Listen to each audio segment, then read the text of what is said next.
ክቡራን አድማጭና ተመልካቾቻችን እንኳን ለዚህ ጊዜ በሰላም አደረሰን። መምህርና ደራሲ ነጋ ገረመው ነኝ። ከዚህ በፊት በተላለፈው መርሃ ግብር ለራስ ለመኖር ብቻ ማሰብ የሚል ሐሳብ ነበር ያየነው።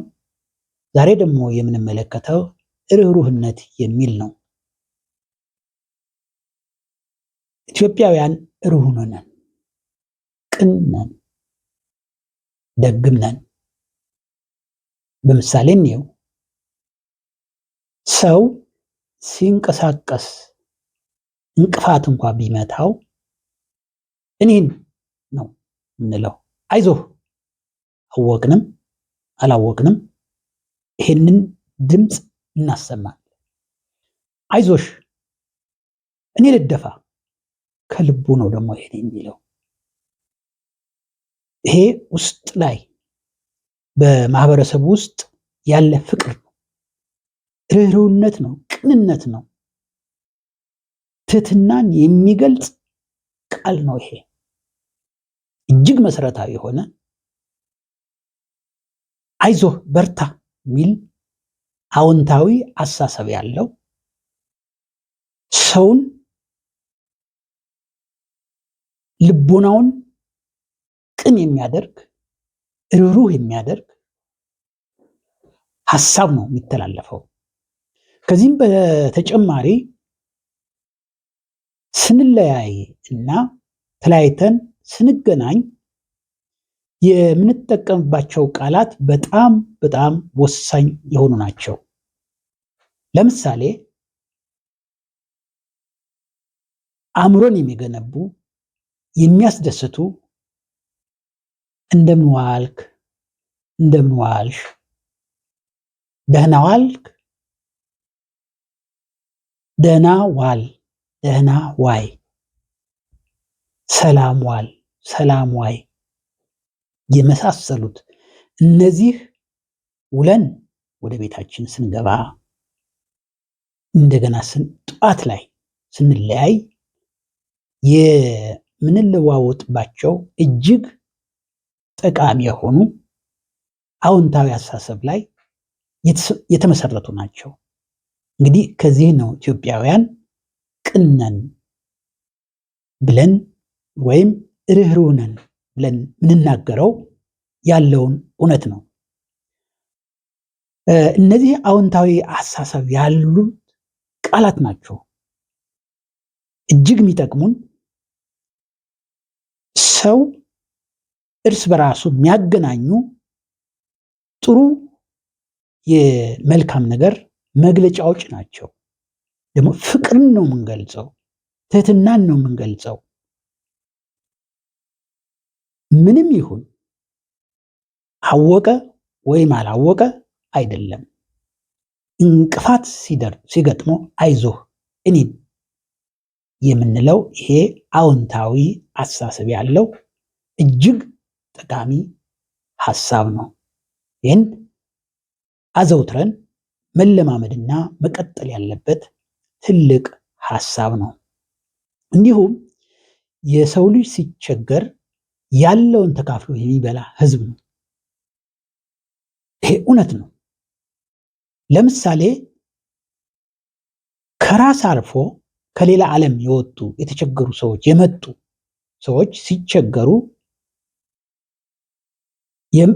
ከሱሪያ የመጡ ስደተኞችን አክብሮ ሁሉም ሰው የአቅሙን በመስጠት እንዳይቸገሩ በማድረግ ኑሯቸውን እንዲገፉ ከችግር እንዲድኑ ሁላቸውም እያንዳንዱ ሰው ያለውን ሰጥቶ ሰዎች ከችግር ያድናል፣ እያዳናቸውም ነው።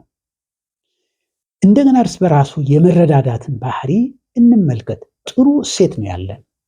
ይህንን እሴት እንዳይሸረሸር ግን ጥንቃቄ ያስፈልጋል። ከትምህርት ቤት ጀምሮ ይሄ እሴት ተጠናክሮ መቀጠል አለበት። ከቤተሰብ፣ ከጎረቤት፣ ከትምህርት ቤት ተጠናክሮ መቀጠል አለበት። እንዲህ የተሳሰረ የተገመደ ጥሩ ባህል አለን።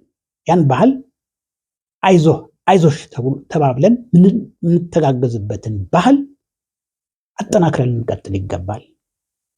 ሌላ በሁለተኛ ምሳሌ በ2012 ዓመተ ምህረት በኮሮና ቫይረስ ወይም ኮቪድ-19 ወረርሽኝ ምክንያት ስራ ለተወሰነ ጊዜ ሲቆም ሰዎቹ ምንድን ነው ያደረጉት? እያንዳንዱ ሰው ያለው ለሌለው እንዲያውም የቤት ኪራይ ጭምር ጊዜ ሰጥቶ ያሳለፈበትን መልካም ጊዜ አይተናል። ይሄ እንዲሁ የመጣ አይደለም። ከተሰራው ካለው ከማህበረሰቡ ካለው እሴት የተገኘ ትልቅ ሀብት ነው።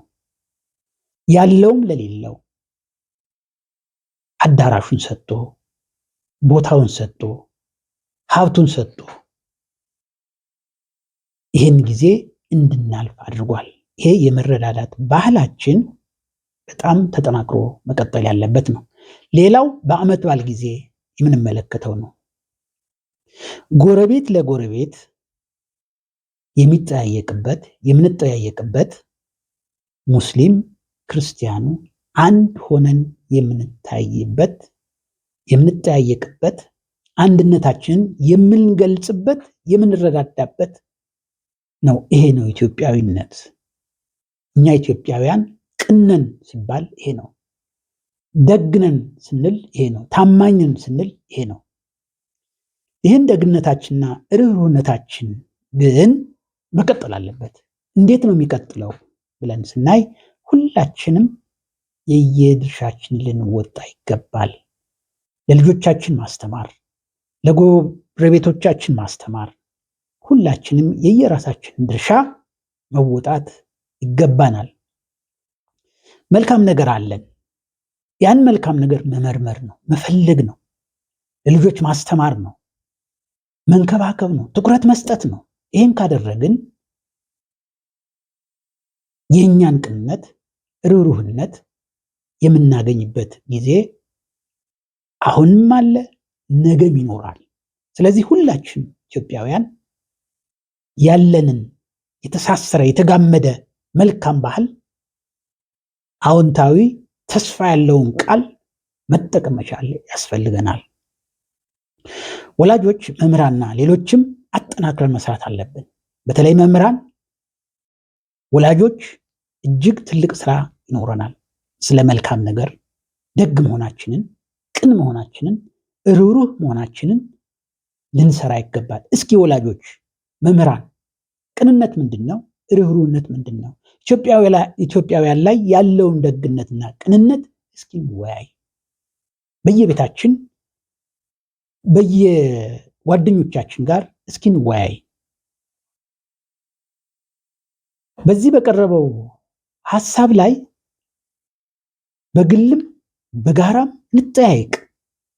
አዎንታዊ አስተሳሰብ ለማድረግ ወይም ከፍ ለማድረግ ትኩረት ልንሰጥ ይገባል።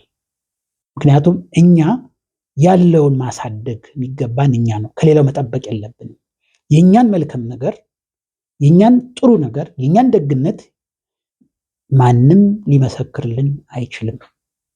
እኛ ራሳችን ግን በማጥናት ጥናት በማቅረብ በተለያየ መልክ የማህበረሰቡን አኗኗር ጥናት በማድረግ ምርምር በማድረግ ልናሳድግ እውነቱን ማግኘት መቻል አለብን። እንዲሁ የተገኘ አይደለም። ይሄ ጥናት ነው። ከረዥም ጊዜ የተገኘውን ጥናት ነው የተናገርኩ ያለሁት። ስለዚህ ካጠናን ለማህበረሰቡ ይህ መልካም ባህላችን እንዲቀጥል ማድረግ እንችላለን፣ ይገባልም። በዚህ መርሃ ግብር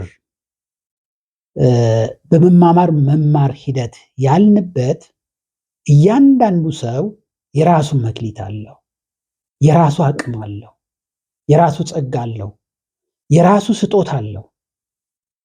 ስለዚህ ይህንን የራሱን አቅም ካለው ከማህበረሰቡ ከሚያገኘው ጋር ከትምህርት ጋር በማያያዝ ያለንን መልካም ሀብት፣ መልካም እሴት፣ መልካም ባህላችንን በቅንነት፣ በርህሩህነት እና በእውቀት በጥበብ ልንመራው ይገባል።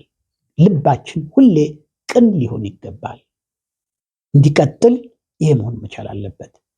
የበለጠ ሁላችንም ተጋግዘን ያለንን ባህል፣ ያለንን ሀብት፣ ያለንን ጸጋ መጠበቅ እና ለትውልድ ማስተላለፍ ይገባናል። ተተኪው ትውልድም ከወላጆች ከመምህራን በቅንነት በብልሃት መቀበልና መጠቀም ይገባናል። ለዛሬ አበቃን። መልካም ሳምንት።